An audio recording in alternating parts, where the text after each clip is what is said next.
Muito bem, irmãos, vamos aqui para o nosso estudo, capítulo 25 do segundo livro de Crônicas. Mais um rei.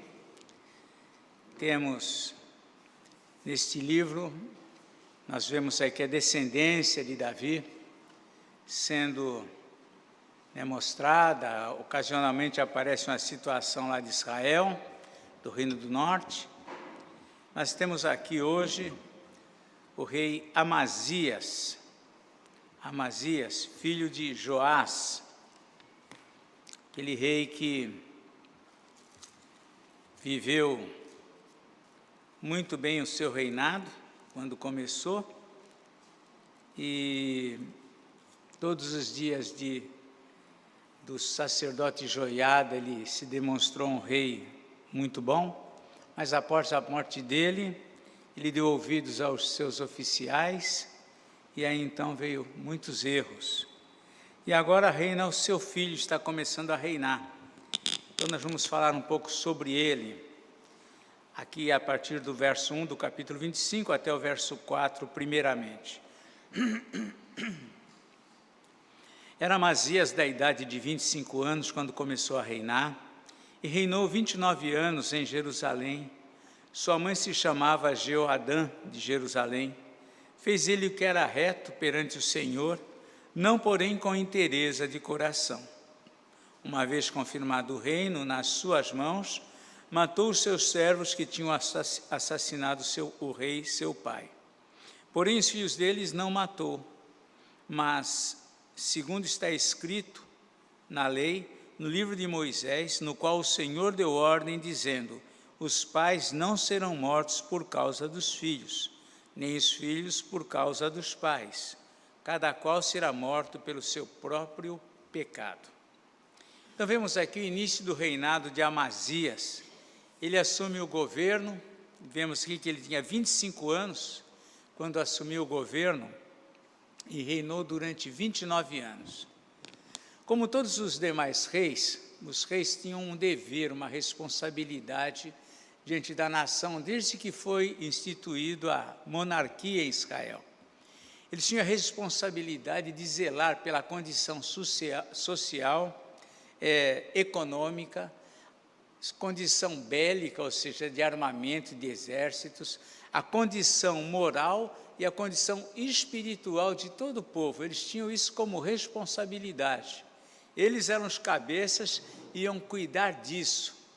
E, curiosamente, sempre que você começa a ler cada rei aqui no livro de Crônicas, como em outros livros, quando você começa a ler, logo que fala o início do seu governo, já diz se era um rei que foi reto, se não foi reto, se ele foi bom, se ele não foi bom. E aqui nós vemos também, com respeito a Amazias, logo de início, vendo aqui uma referência, sobre o reinado dele. E aqui no versículo 2, depois que diz quem era sua mãe, que ele reinou 29 anos, verso 2 diz assim: fez ele o que era reto perante o Senhor, não porém com inteireza de coração. As palavras desse verso já nos oferecem uma avaliação preliminar do que foi o reinado de Amazias. Esse primeiro verso que a gente lê no livro dos reis, mesmo no de Joás, o escritor bíblico ele dá uma insinuação do que vai ser o reinado de Joás. Se vocês voltarem um pouco para trás, diz assim aqui no capítulo 24, versículo 2, vejam só a sutileza, mas um fato. Era o nome de sua mãe Zíbias de Berseba, ou Berseba, fez Joás o que era reto perante o Senhor. E ele coloca aqui, sutilmente, todos os dias do sacerdote Joiada. E depois? Então, nós percebemos que essa palavra preliminar, que você vê sempre acerca de um rei, já dá um indício preliminar do que foi o reinado desse homem. E aqui nós vemos também com respeito a Amazias. E esses versos já vão dizer se o reinado dele foi um reinado bom, se foi um reinado que agradou a Deus, se foi um reinado próspero ou não. Então, nós vemos que esse critério que é aplicado à vida dos reis, também se aplica muito bem à nossa vida. Se alguém fala para você, olha, conheço lá uma pessoa na igreja, olha, é uma pessoa muito reta diante de Deus. Qual vai ser a sua avaliação sobre essa pessoa? Uma avaliação boa. Você vai esperar dela o melhor, você vai esperar dela fidelidade a Deus, compromisso com Deus, compromisso com a igreja. É isso que você vai esperar diante dessa preliminar, diante dessa observação que é colocada sempre acerca dos reis. Dentro de uma medida, quando alguém fala, uma pessoa que é reta a Deus, uma pessoa muito comprometida com Deus, você vai ter uma imagem dela de como que é o caráter dela. Você já vai ter uma imagem, por exemplo, do que ela pensa sobre alguns assuntos. Por quê? Ela é uma pessoa que tem temor a Deus, é uma pessoa que é reta diante de Deus. Você já vai ter uma avaliação. Como que ela decidiria sobre tal assunto? Ora, se ela é uma pessoa que é reta diante de Deus, que tem compromisso com Deus, eu imagino que ela pense o seguinte, que ela pense tal coisa sobre esse assunto. Então, essa preliminar dá sempre um norte para o que nós pensarmos acerca dessa pessoa, acerca, no caso do rei, ou acerca das vidas daqueles que estão à nossa volta, daqueles que estão junto conosco, como que é o caminhar dessa pessoa. Então, nesse sentido, as palavras do verso 2 que se referem a Amazias, ela diz uma coisa muito interessante aqui, que ele teve atitudes retas perante o Senhor, mas sem inteireza de coração. Isso aqui indica que a vida desse rei, no que diz respeito a Deus, foi uma vida inconsistente. Uma vida inconsistente. Ele não era um homem firme, e somente firme diante de Deus. Ele era firme, mas não era de inteiro coração diante de Deus. Não, porém, com inteireza de coração. Vejam que isso pode expressar, essa expressão pode retratar de um modo de vida de muitos cristãos, que são cristãos que, ora ele acerta, ora ele erra, um período da vida ele caminha próximo de Deus, um caminho da vida ele se afasta de Deus, um período da vida ele serve a Deus, ele tem um compromisso com o Senhor, com a igreja, um outro período ele já se afasta, já não é mais aquela pessoa, ou seja, uma pessoa que está de acordo aqui com a pessoa de Amazias. Ele é reto perante o Senhor, mas não dá para confiar muito, não. Sem inteireza de coração. E essa realidade se manifestou na vida desse rei. Conforme o versículo 3, primeiramente ele confirmou o reino. Diz lá, uma vez confirmado o reino nas suas mãos, quando o rei assumia, então ele começava a fazer o quê? Mais ou menos o que os nossos governantes fazem. Começa a nomear aqueles que vão ser importantes no reino. Aqui no nosso caso é os ministros, secretarias. O rei também, ele começava determinando quem eram os príncipes, quem eram os oficiais, quem ia cuidar disso, quem seria o homem importante, quem seria o comandante do exército. Uma vez firmado o rei, é isso que significa, diz aqui que a sua primeira medida foi matar os assassinos de seu pai. Joás foi assassinado, e é curioso esse fato, aqui no capítulo 24, versículo 26, fala sobre o assassinato dele. Capítulo 24, 26, diz assim, sepultaram-no na cidade de Davi, porém não nos sepulcros dos reis, lembrando que ele se levantou contra o filho do sacerdote, contra os profetas, foram estes os que conspiraram contra ele. Aí menciona os dois aqui, Zabade, filho de Simeate, a Amonita, e Jeozabade, filho de Sinrite, a Moabita. Então, vejam só, provavelmente não significa que eles eram puramente moabitas ou amonitas, podiam ser, digamos assim, judeus casados, um judeu casado com uma amonita, um judeu casado com uma moabita, mas aqui o escritor menciona o nome da mãe, dando para eles essa conotação de estrangeiro aqui na situação. E vemos que Amazias, quando assumiu o reino, a medida que ele tomou era uma medida que não era contra a lei, ele estava usando de vingança. Mataram os pais, ele vai e mata os assassinos. E aqui, só que ele, o escritor observa que ele matou os assassinos, né, os seus servos que tinham assassinado seu pai, porém os filhos deles não matou, mas fez segundo a lei. Geralmente, quando havia uma questão de ódio muito grande, as pessoas desrespeitavam a lei, matavam não somente os assassinos, mas a família dos assassinos. Ele não, ele matou exclusivamente aqueles que mataram seu pai, dando a quem entender que ele está, digamos assim, caminhando até então conforme a lei. Ele dá uma demonstração aqui, é aquele lado reto, ele está demonstrando que ele vai agir segundo a lei, ele vai governar segundo a lei de Deus. Em seguida, ele tinha em mente conquistar a Seir, tá? Seir é chamado a região onde dominavam os edomitas, né? Os edomitas vêm da descendência de Esaú, e a Esaú foi dado um lugar chamado, uma região chamada Monte Seir, e era ali que os descendentes de Esaú, os edomitas, eles também tinham um reinado, tinham ali um governo, eles também tinham um rei, e eles durante diversos momentos dentro da história de Israel, ora eles eram servos, ora não, ora eles estavam subjugados a Israel ou a Judá, ora não. E o que aconteceu? Aconteceu que no capítulo 21, eles se desligaram dessa submissão a Israel. No capítulo 21, versículos 8 a 10, fala sobre esse momento em que eles conseguiram se libertar de Israel, ou de Judá, no caso. Nos dias de Jeorão, diz aqui, se revoltaram os edomitas, está lá no capítulo 21, verso 8, se revoltaram os edomitas contra o poder de Judá e constituíram o seu próprio rei. Eles estavam sob o poder de Judá, eles se revoltaram. Pelo que Jeorão passou adiante contra os seus chefes e todos os carros com ele. De noite se levantou e feriu os edomitas que os cercavam e os capitães dos carros. Assim se rebelou Edom para livrar-se do poder de Judá até o dia de hoje. Ao mesmo tempo se rebelou também Líbina contra Jeorão, porque este deixara o Senhor, Deus de seus pais. Por conta do pecado de Jeorão, do afastamento de Deus, Deus levanta adversários, e dentre esses adversários, os edomitas se libertam do jugo.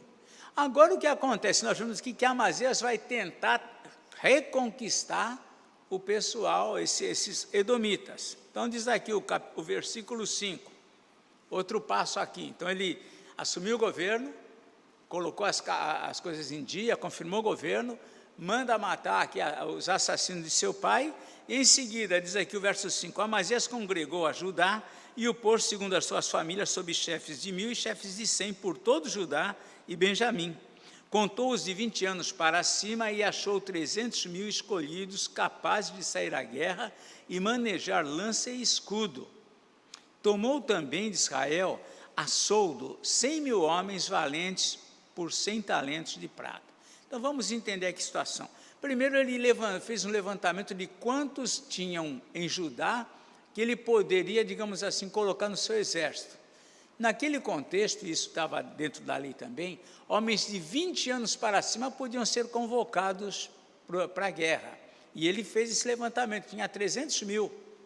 Mas ele tinha em mente, aqui nós ainda não chegamos no ponto que vai dizer que a ideia dele é reconquistar os edomitas.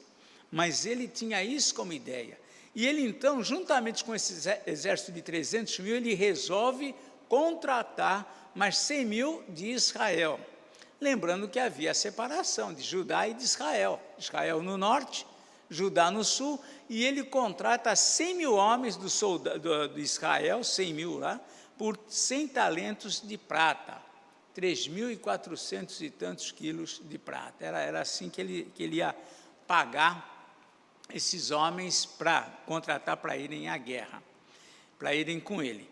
Porém, certo homem de Deus, diz aqui o texto, veio a ele dizendo, ó rei, não deixes ir contigo o exército de Israel, porque o Senhor não é com Israel, isto é, com os filhos de Efraim. Então vejam que ele organizou esse grupo, contratou esses 100.000 soldados, só que os soldados de Israel viviam num reino onde prevalecia o culto a Baal, prevalecia a idolatria, prevalecia a sacrifícios de crianças, onde tudo de errado acontecia lá. E o Senhor já estava rompido, por assim dizer, com Israel. E quando ele contrata esse grupo, ele novamente vai se associar com eles, e essa é uma associação reprovada por Deus, Deus não abençoava, e aí vem o profeta, então, adverte a ele, né? Olha, não deixes ir contigo esse exército. Esse pessoal, Deus não tem nenhuma comunhão com ele, Deus não tem nenhuma aprovação com eles, e diz o seguinte para ele no verso 8, porém vai só e age e ser forte, do contrário, Deus te faria cair diante do inimigo, porque Deus tem força para ajudar e força para fazer cair. Então foi lá o profeta e adverte ele, não entra em sociedade com esse grupo. Nós temos falado muito aqui, esse livro dos reis fala muito, depois de Josafá, mais ainda sobre essa questão do cristão ou do homem de Deus se associar com aqueles que não têm comunhão com Deus. Associar, como nós já falamos, não é uma questão de você conviver, nós estamos no mundo. Associar é você passar a conviver de uma forma associada com um grupo assim. Um jovem que começa a escolher os amigos fora da igreja, ele está ficando complicada a situação dele. Então, esse tipo de associação é que Deus não aprova, é que comunhão há, aí vem o texto lá de Paulo, lá aos Coríntios, enfim. Então, ele está aqui novamente associando, ele vai para uma guerra, para enfrentar um inimigo, e contrata um grupo que Deus reprova. Não tem como isso dar certo. E nesse momento o profeta lembra uma coisa assim que é muito importante. Ele lembra ao rei a suficiência de Deus. É como se o profeta falasse, olha, vocês precisam só de Deus. Você já tem o seu exército. O que você precisa agora é de Deus com você. Não é de mais homens, não é de mais armas, não é de mais recursos humanos. Você só precisa de Deus. Né? Então às vezes a gente perde de vista a suficiência de Deus na vida da gente. Nós às vezes achamos que a gente precisa de muita coisa e, na verdade, o que você mais precisa é de Deus. Não há nada de errado você ter recursos além para te ajudar, para te favorecer, para te facilitar. Né? A Bíblia, de forma nenhuma, a Bíblia condena você ter plano de saúde. Não vou ter plano de saúde porque eu confio em Deus. Não é isso. Eu não vou pôr um alarme no carro porque eu confio em Deus. Não vou trancar o carro porque... Não, você não vai fazer isso. Nada contra seguro de vida, seguro, enfim. Mas uma coisa é eu depositar excessivamente a minha confiança nisso e esquecer que eu preciso é de Deus. A Bíblia fala, o coração do homem pode fazer planos, você deve ser alguém que faça planos. Aí o pastor Edivaldo que gosta dessas coisas. Planos, né? Podemos fazer planos, devemos ser planejadores, mas eu preciso entender que a resposta final de todos os meus planos vem de Deus. Senão eu não estou entendendo bem as coisas. E aqui o rei está tentando assegurar-se de uma vitória, não baseado na suficiência de Deus, mas baseado no grupo de homens, a quantidade de soldados que ele tem. E o profeta diz para ele, né? Vai só e age e ser forte. Quando o profeta diz vai agir só e ser forte, não é Amazias fala para o exército, pai, fica aqui que eu agora vou lá sozinho. Não, vai lá só com o que você tem de Deus. E age só. Né? Por quê? Porque o Senhor é que vai te dar força, o Senhor é que vai te dar a vitória. Não são os recursos. Então, nesse caso, Deus estava diretamente condenando a atitude do rei. E aí, conforme o versículo 9, nós vemos que a preocupação do rei foi imediata. Qualquer um ia pensar no que ele pensou. Olha só, disse Amazias ao homem de Deus, ele viu lá, você não pode ir com esses homens. Aí ele falou aquilo que você ia falar rapidamente, eu falaria também, você também. Disse Amazias, homem de Deus: que se fará, pois, dos 100 talentos de prata que dei às tropas de Israel? O que eu vou fazer com todo esse dinheiro que eu paguei para eles? 3.400 quilos de prata. O que eu vou fazer, então, nesse dinheiro? Se eu já paguei? Respondeu-lhe o homem de Deus: muito mais do que isso pode dar-te o Senhor. Esse isso traz um princípio interessante para nós, Às vezes, para não dizer muitas vezes, obedecer a Deus, às vezes, aparentemente traz um prejuízo para a gente. Muitas vezes você fala: se eu for obedecer a Deus aqui, eu vou sair perdendo. Era isso que passou pela mente de Amazias. Espera aí, tudo bem, eu vou dispensar os 100.000 homens, mas e o dinheiro? O dinheiro todo que eu paguei, 3 toneladas e meia quase de prata. O que vai ser disso? Então a gente fala: poxa, vou obedecer a Deus, mas vou perder essa oportunidade. Quantas vezes a gente avalia por esse ângulo? Quantas vezes a gente deixa de renunciar a alguma coisa por amor a Deus, por conta daquilo que a gente vê: poxa, mas eu vou perder isso, vou perder aquilo. Então, às vezes, a coisa é meio complicada nesse sentido. E aqui nós vemos que o rei, ele titubeou, ele falou: como que eu vou fazer? Vou perder esse dinheiro? E o profeta diz para ele: pode ser, abre mão disso, porque Deus pode te dar muito mais do que isso. Há muitos anos atrás, isso fazem muitos anos atrás, tinha uma pessoa, que trabalhava no ministério da igreja, um ministério importante, e, de repente, essa pessoa começou a ter um namoro com uma outra pessoa que não era cristã. E aí, então, o que nós fizemos, no conselho? Isso, puxa vida, hein? Isso vai mais de 20 anos aí, muito mais. E aí chamamos a pessoa, falamos: não, vamos ter que conversar. Aí nós chamamos a pessoa e falamos: olha, você sabe que, à luz da palavra, esse não é um relacionamento que Deus aprova. E se você continuar com esse relacionamento, nós vamos precisar pedir que você abra mão do seu ministério. E a pessoa, eu me lembro assim, isso já faz, mas me lembro algumas situações, a pessoa fala: mas, puxa vida, mas a pessoa não é uma pessoa ruim, não é uma pessoa que tenha uma índole errada, que tentou argumentar, tentou defender. Me lembro que até a família: puxa, mas olha, e tal. E eu me lembro que o conselho foi firme: não. Se continuar, vai precisar, então, se afastar. Eu me lembro que, passou poucos dias, foi naquela semana, a pessoa desfez esse relacionamento. E eu fico pensando, para a pessoa falar: puxa vida, mas olha, e se não aparecer outro? Vem cá, e se não aparecer outro? E se? A gente começa no e se? A gente fala: mas eu vou perder uma oportunidade, pode ser a minha oportunidade. Amazias também fala: mas espera aí, eu já paguei, eu já investi 3.400 quilos, 3 toneladas e meia aqui de prata, o que eu vou fazer? Então o profeta fala: olha, Deus pode te dar coisa muito melhor que isso.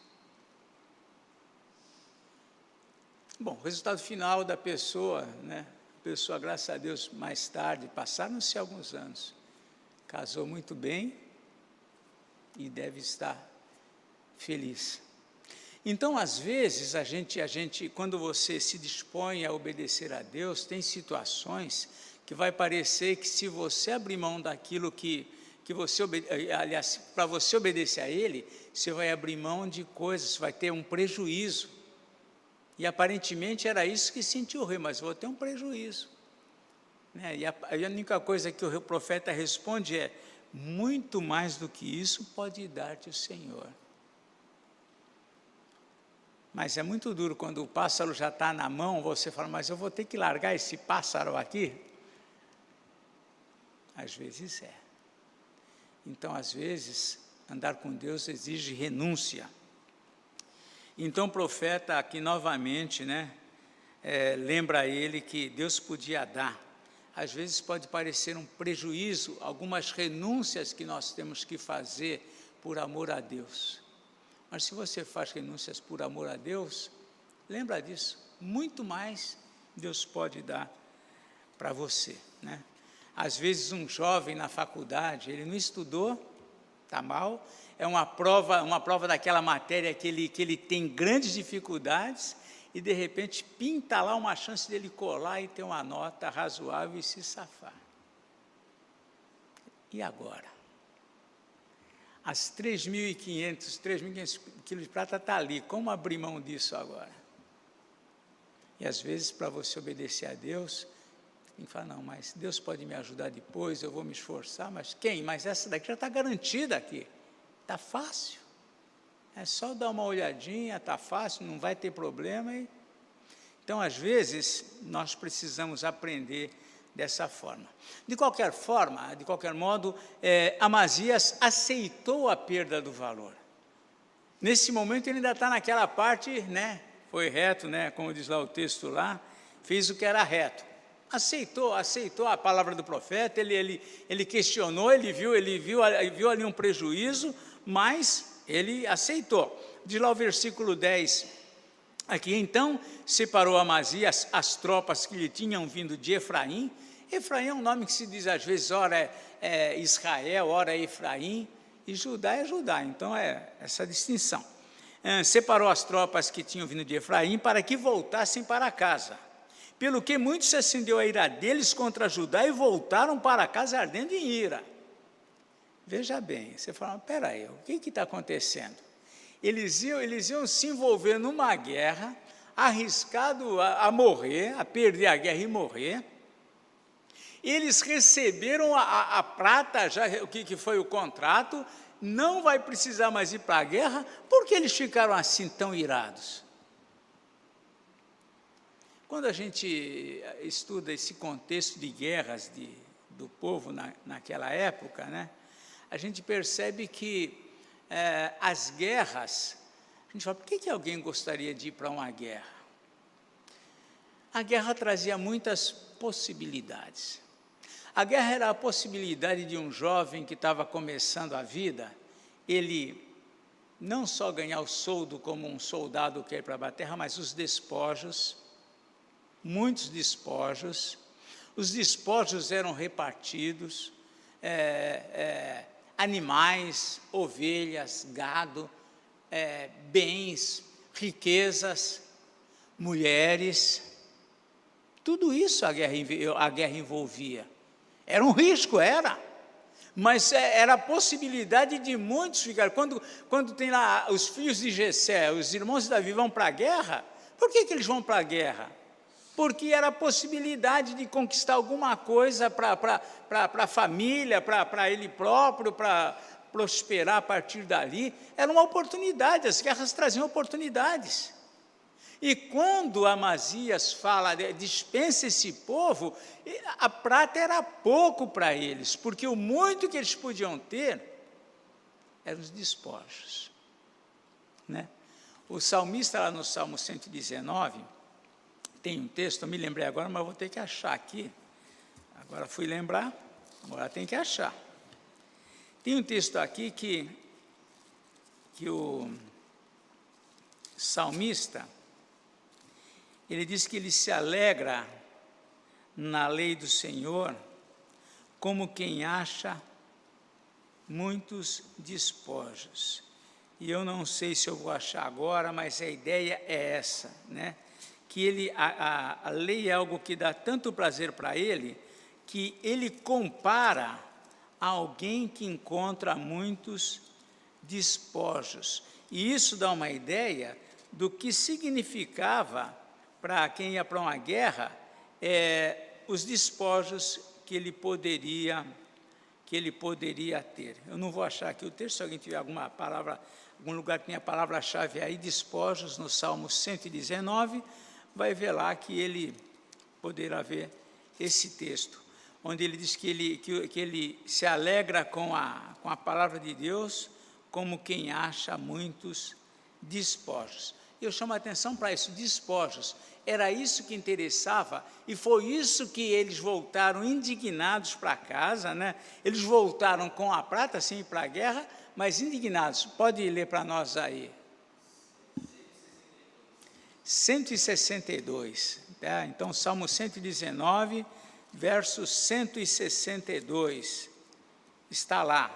Alegro-me nas tuas promessas, como quem acha grandes despojos. Despojos era a coisa mais preciosa. Era isso que Israel e que todas as nações faziam tantas guerras entre eles, porque nas guerras as nações, lógico, se enriqueciam e a outra era despojada, perdia tudo. Então, vemos aqui essa reação, né?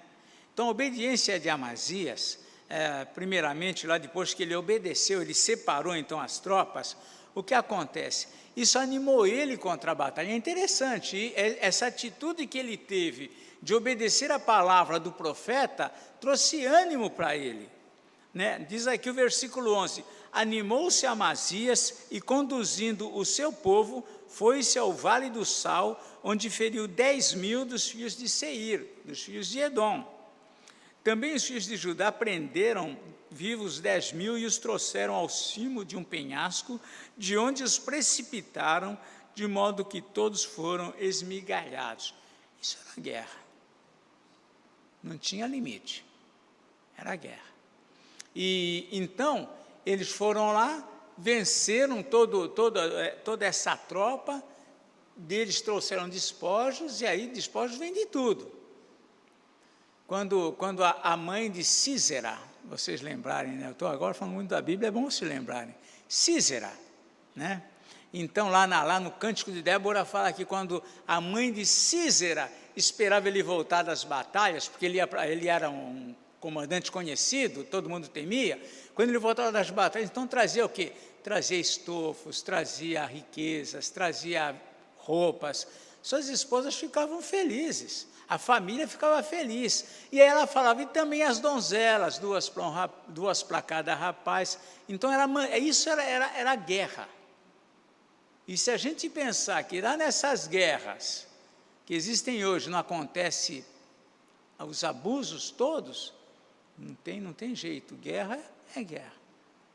Então, muitos lá se envolviam por conta disso. Mas ele, fazendo o que é certo, ele se animou. Quando ele se separou lá do exército de Israel, como o profeta disse, animou-se o seu coração. E isso é uma coisa também, um sentimento também interessante. Quando você faz a coisa certa, parece que dá um ânimo, você parece que se sente bem. É algo que é natural, é a essência do ser humano. Quando você faz uma coisa certa, quando você é inclinado a fazer alguma coisa, mas você faz o certo, aquilo te dá um sentimento de satisfação. E é isso que ele sentiu aqui nesse contexto. Mas aí aconteceu um fato inesperado, né? Inesperado. Primeiro porque como dissemos, os israelitas, né, os do norte lá, eles voltaram para casa ardendo em ira. Ardendo em ira. E quando eles voltavam, se a gente tivesse aqui o mapa, a gente ia ver que a terra de Edom ficava em Israel, mas lá para o lado sul. Então, para o povo que veio do norte, veio de lá de cima, para ajudar Amazias, e Amazias dispensou, eles iam ter que voltar por todo o território de Judá para ir para Israel. O que eles fizeram, né, quando eles voltaram, né? Diz aqui, aí vem o versículo 13. Porém, os homens das tropas que Amazias despedira, para que não fosse com ele a peleja, deram sobre eles voltaram e foram atacando as cidades de Judá. Primeiro, todos os homens de guerra de Judá estavam onde? Lá na guerra contra os edomitas. E eles estão voltando, passando por cidades que não estão tão protegidas. Então eles deram sobre as cidades de Judá, desde Samaria até Bet-horon. Feriram deles 3.000 e fizeram grande despojo. Ou seja, enquanto Amazias atacava os edomitas, que era o objetivo dele, Israel estava atacando e despojando Judá, por conta do quê? Por conta daquela ira, porque eles não teriam acesso aos despojos daquela guerra. É como se, tá bom, vocês não querem que a gente, não quer repartir os despojos de lá com a gente? Então nós vamos agora. Então foi uma atitude dessa forma. E eles atacaram a cidade de Judá. Vamos fazer aqui um parênteses.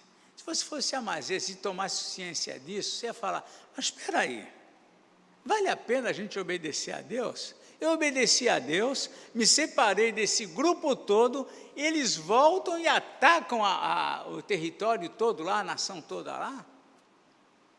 Às vezes nós vivemos assim, às vezes alguém pode viver essa realidade. Mas aí nós precisamos considerar o seguinte, talvez o versículo 14 explique o porquê aconteceu isso em Judá. Vamos lá para o 14. Aí volta aos holofotes, o holofote veio até Judá, agora voltou lá novamente para a guerra lá.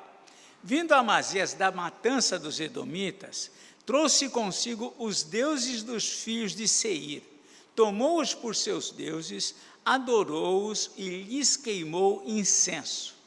Então a ira do Senhor se acendeu contra Amazias, lembram lá? Reto, porém sem inteireza de coração. Aqui ele está mostrando o outro lado, ele não era tão reto como parecia, quando se separou dos israelitas, quando ele só matou os que mataram seu pai, que ele estava agindo de acordo com a lei. Agora o que acontece? Agora ele está mostrando um outro lado, a sua falta de firmeza. Então a ira do Senhor se acendeu contra Amazias e mandou-lhe um profeta que lhe disse, por que buscaste deuses que ao seu povo não livraram das suas mãos? Então Deus novamente, sempre um profeta, ele se associou lá com um grupo, lá vem um profeta, falou contra ele, e agora novamente vem essa situação, que ele novamente estava ali agora envolvido, e a gente não consegue aqui discernir bem o tempo das coisas. Por exemplo, esse tempo em que Israel atacou a cidade de Judá, e esse tempo em que Amazias estava se apoderando dos deuses e adorando os deuses de Seir. Aqui na Bíblia vai mostrando as coisas e vai lançando a ideia. Lança o povo de Israel atacando o território de Judá e mostra Amazias trazendo. De repente, dentro desse contexto, uma coisa está acontecendo em função da outra. Embora Amazias tenha feito a coisa certa lá atrás, dispensou eles, mas o coração de Amazias se encantou lá com os ídolos dos edomitas, acaba trazendo eles e acaba adorando esses deuses, diz lá, trouxe os deuses dos edomitas, tomou esses deuses, adorou esses deuses e queimou-lhes incenso. O versículo 14 vai colocando nessa ordem, trouxe consigo, tomou-os por seus deuses, adorou-os e lhes queimou incenso. Prestou todo um culto a esses deuses, a esses ídolos que ele trouxe de lá, dos edomitas. E aqui diz que a ira do Senhor se acende contra Amazias, né? Se acende contra ele. E aí o profeta faz uma pergunta para ele aqui no final do verso 15. Por que buscaste deuses que a seu povo não livraram das suas mãos?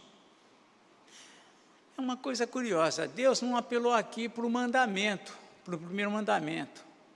Por que vocês pegaram lá, se o primeiro mandamento diz que não terás outros deuses diante de mim?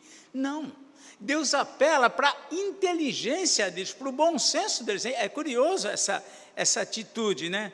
Deus não apela para o mandamento, mas apela para a razão, para a lógica, para a inteligência deles.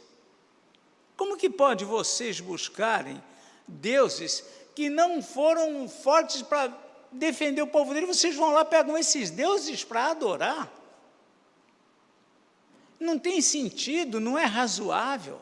É curioso que, às vezes, não é necessário ter um conhecimento bíblico, teologia, para discernir os nossos erros.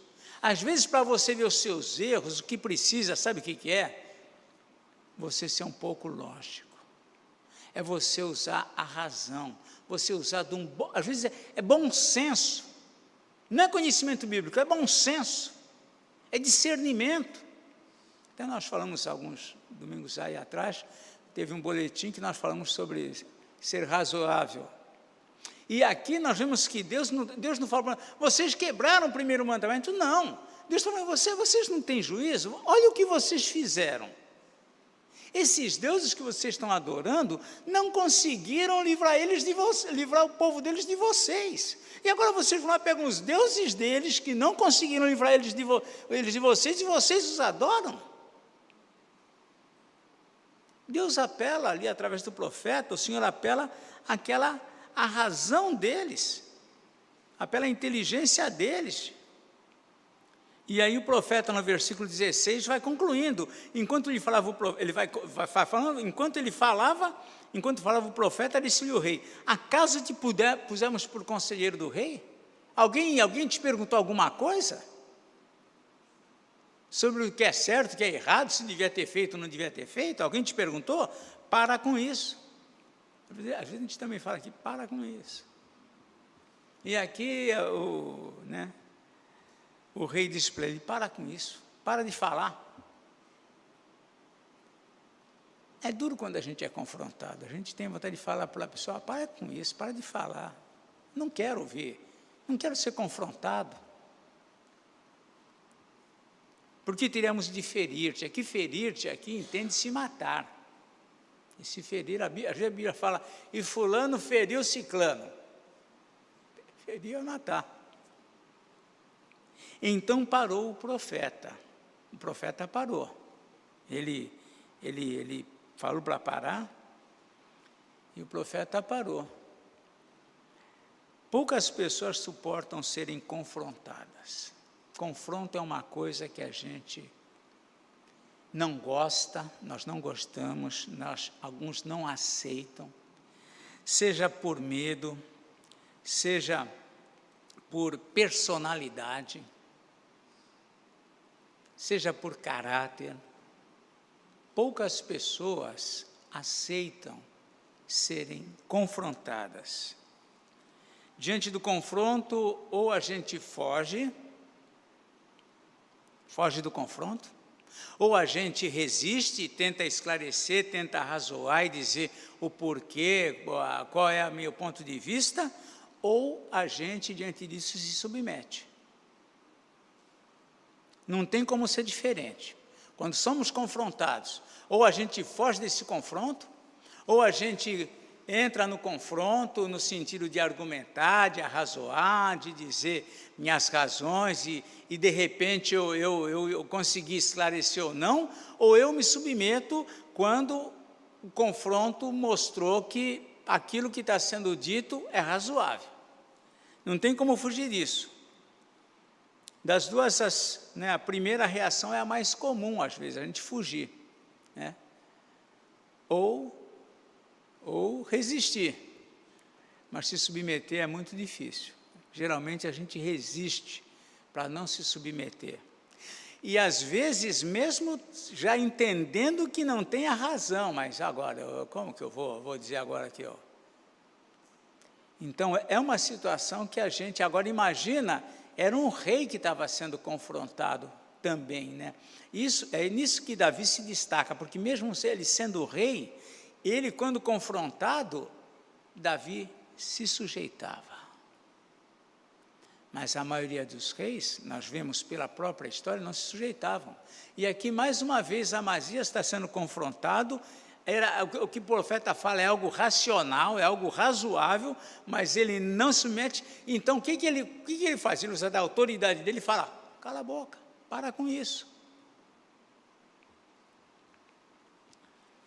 Muito bem. É difícil a gente aplicar uma palavra, que é o próprio Davi que escreve lá no Salmo 141, versículo 5, esse é um versículo que eu particularmente aprecio, mas não é fácil. 141, versículo 5, que é um salmo de Davi, diz assim ele, fira-me o justo, e será isso mercê. Repreenda-me, e será como óleo sobre a minha cabeça, a qual não há de rejeitá-lo.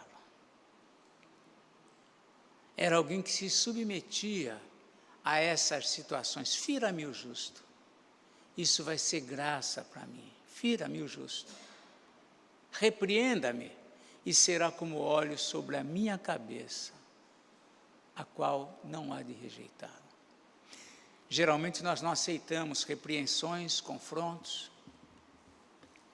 mesmo quando nós já chegamos num ponto que já vimos que o que está sendo colocado é justo, é certo, mas há um ego dentro da gente que resiste, né? Ou nós fugimos ou resistimos, dificilmente nos submetemos. Mas a palavra do verso 16, ainda, diante da reação de Amazias, o profeta aqui diz uma palavra muito interessante para ele, dar uma advertência aqui, né? dentro dessa realidade, né? Uma séria advertência. Olha só o que ele fala, lá no final do verso 16. Sei que Deus resolveu destruir-te, porque fizeste isso e não deste ouvidos ao meu conselho. A interpretação do profeta, quando ele resistiu a esse confronto, a essa advertência, a essa exortação, a conclusão dele é, sabe de uma coisa? Estou percebendo que Deus decidiu te destruir. Você não está dando ouvidos à minha exortação, ao meu conselho. É isso que ele diz. Sei que Deus resolveu destruir-te porque fizeste isso e não deste ouvidos aos meus conselhos. Reparem que essa daqui é uma advertência assustadora. Por quê? Primeiro, porque resistir aos confrontos é uma das coisas mais comuns que a gente faz. Resistir às exortações é uma das coisas que mais comum acontecer, é isso. Segundo, é assustadora porque a interpretação disso é que essa palavra, essa reação, melhor dizendo, à palavra, à exortação, essa resistência, indica, na visão do profeta, que por si só, Deus está determinado a pesar a mão sobre nós. Quando alguém resiste a uma exortação, quando alguém resiste a um conselho, a uma repreensão, estando errado, ele está se sujeitando a isso que o profeta está colocando aqui, né? Está se colocando na condição de Deus pesar a mão sobre ele. Muito bem. Conforme o versículo 17, de qualquer forma, o profeta falou, mas Amazias continuou o caminho e ele estava entusiasmado com a vitória que ele teve contra os edomitas, né? Mas aí o pesar da mão de Deus já vai acontecer, inclusive, diante dessa realidade. Então, vemos aqui ele, nesse entusiasmo. Então, Amazias, rei de Judá, tomou o conselho e enviou mensageiros a Jeoás, filho de Jeoacás, filho de Jeú, rei de Israel, dizendo, vem, meçamos armas. Veja que ele volta para casa, embora tudo aquilo que aconteceu, situação de Israel, ele logicamente, ele ficou aborrecido com a atitude dos soldados israelitas que atacaram, que levaram despojo, e agora ele vem aqui a desafiar o rei de Israel. Vem, meçamos armas. Ele tomou essa medida, né? E E é interessante que o castigo que vai vir sobre ele, né, que vai pesar sobre ele, na verdade, ele próprio vai ser um instrumento para isso. Aí nós vemos que ele está sendo o agente do próprio castigo, ele vai e desafia o rei de Israel. Porém, diz aqui o verso 18 e 19, porém Jeoás, rei de Israel, respondeu a Amazias, rei de Judá. Ele conta aqui uma parábola que é curiosa, interessante, mas dá para entender fácil. O cardo é o capinzinho, aquele arbustozinho fraco. O cardo que está no Líbano mandou dizer ao cedro que lá está. O cedro é uma árvore bonita, enorme, né? É o símbolo lá nacional. Mandou dizer ao cedro que lá está, dá tua filha por mulher a meu filho. Mas os animais do campo que estavam no Líbano passaram e pisaram o cardo, porque o cardo era tão frágil que até os animais passaram e pisaram ele. Como que ele ia querer casar com a filha do cedro lá? E aí ele esclarece aqui, tu, o rei Amazias seria o cardo aqui, o fraquinho. Tu dizes, eis que feri os edomitas, e o teu coração se ensoberbeceu para te gloriares. Agora, fica em tua casa. Por que provocarias o mal para caíres tu e Judá contigo? É o seguinte, Amazias, você ganhou a guerra, tudo bem, que legal, ganhou a sua medalha. Fica em casa agora. Para que você vai arrumar encrenca, confusão? Para que você vai se engrandecer agora porque você ganhou uma batalha e achar que pode ganhar todas as demais? Né? É uma palavra que ele dá assim para Amazias. Mas a gente vê que Amazias aqui, Deus já está trabalhando no coração de Amazias para entrar numa situação que vai trazer um castigo para ele. E a gente vê que é até curioso, porque o rei de Israel, ele recusa a provocação. Não, Amazias, deixa para lá, vou fazer de conta que não te ouvi, fica na tua casa e vamos em frente. Né? Mas Amazias persistiu, diz lá o verso 20, mas Amazias não quis atendê-lo. E aí vem aqui o escritor, isto vinha de Deus. Às vezes a gente fala, por que ele entrou nessa situação? Deus tem o domínio do coração do homem. Deus nos permite a gente agir, você vai fazer escolhas, talvez hoje, amanhã, Deus permite, mas é Ele que tem o domínio.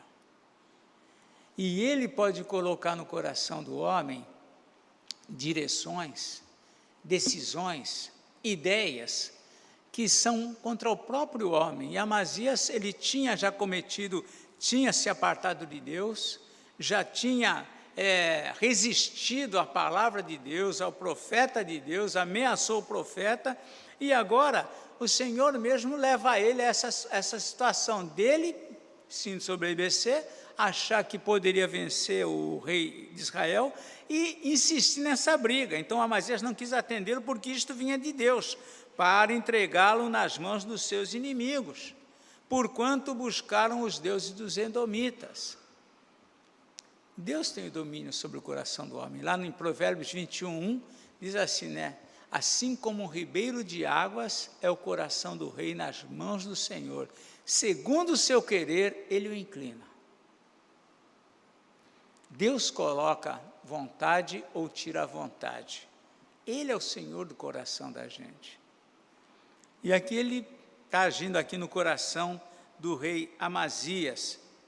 Então, embora o rei Jeoás tenha, digamos assim, rejeitado aquela provocação, mas Amazias, levado lá pela vontade do Senhor, insistiu, e foi para a guerra. Aí vem os versos 20 a 24, seguindo lá, diz assim, o 21. Subiu então Jeoás, rei de Israel, e Amazias, rei de Judá, e mediram armas em Bet-Semes, que pertence a Judá, ou seja, era no próprio território do rei Amazias. E Judá foi derrotado por Israel. E fugiu cada um para a sua casa. E Jeoás, rei de Israel, prendeu Amazias, rei de Judá, filho de Joás, filho de Jeoacás, em Bet-Semes. Ele prendeu e levou ainda o rei Amazias até Jerusalém, levou-o a Jerusalém cujo muro ele rompeu desde a porta de Efraim até a porta da esquina, 400 côvados dá aproximadamente 1.600 metros, rompeu isso, deixou desprotegido a Judá, porque o muro era da cidade de Fortaleza de Jerusalém, rompeu o muro, tomou todo o ouro e a prata e todos os utensílios que se acharam na casa de Deus, com Obed-edom, e os tesouros da casa do rei, como também reféns, e voltou para Samaria. Ou seja, ele veio, trouxe o rei de volta para Jerusalém, pegou tudo o que ele queria, despojou agora Jerusalém.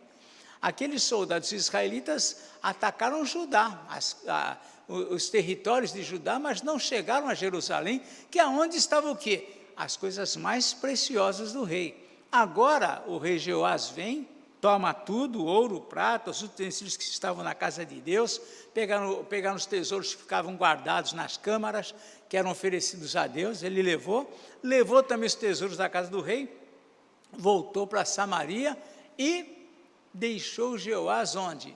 Lá em Jerusalém. Deixou ele lá mesmo. E certamente o povo já estava revoltado com Amazias. As decisões dele, o fato dele trazer, porque em Judá, ainda que o rei trouxesse os ídolos, haviam pessoas que eram contra isso.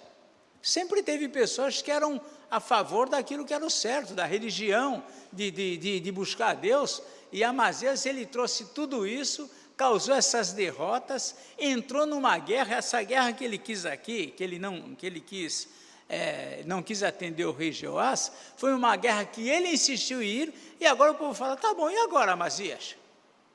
Você insistiu numa guerra que não tinha necessidade, perdemos a guerra, a cidade foi arrombada, os tesouros foram levados, despojos, tudo isso, quem sabe levou cativos ainda junto com ele para escravizar lá em Israel, e agora? Então, Amazias ficou complicado, numa situação complicada em Jerusalém, tanto é que diz aqui, aí vem o final da história. Amazias, filho de Joás, rei de Judá, viveu 15 anos depois da morte de Jeoás, filho de Joacás, rei de Israel. Então Jeoás, que era o rei que venceu ele, morreu e ele viveu ainda 15 anos depois. Ora, os mais atos de Amazias, tanto os primeiros como os últimos, porventura não estão escritos no livro da história dos reis de Judá e de Israel? Então, como sempre, no final dessa biografia de um rei, sempre houve outros que também escreveram. Depois que Amazias deixou de servir ao Senhor, conspiraram contra ele em Jerusalém, e ele fugiu para Laquis. Veja que, embora o rei tenha deixado ele em Jerusalém, mas ele, quando viu a revolta contra ele, ele foge para Laquis. Porém, vieram após ele homens até Laquis e o mataram ali. Trouxeram-no sobre cavalos e o sepultaram junto aos seus pais na cidade de Davi. Ou seja, o que o autor diz aqui no verso 27? Depois que Amazias deixou de seguir ao Senhor, conspiraram contra ele. Deixar de seguir a Deus é o começo do fim. Abandonar o Senhor é a derrocada para qualquer cristão, qualquer um de nós. Qualquer pessoa que abandona a Deus, esse é o princípio do fim. E aí a gente vê o mundo para onde caminha por conta desse desvio, desse distanciamento de Deus, que cada vez mais, o mundo, independente já dos princípios que vão abandonando, vão criando coisas cada vez mais longe do padrão de Deus.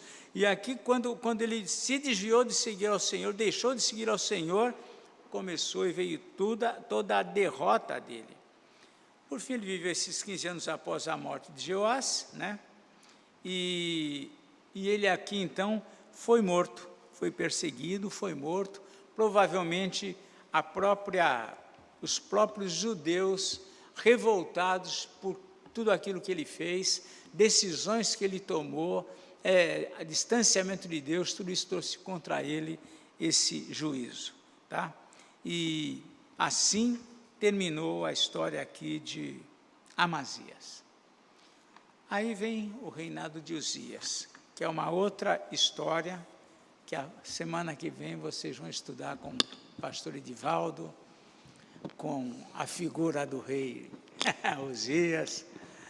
Mas, então, a semana que vem continuamos, ok?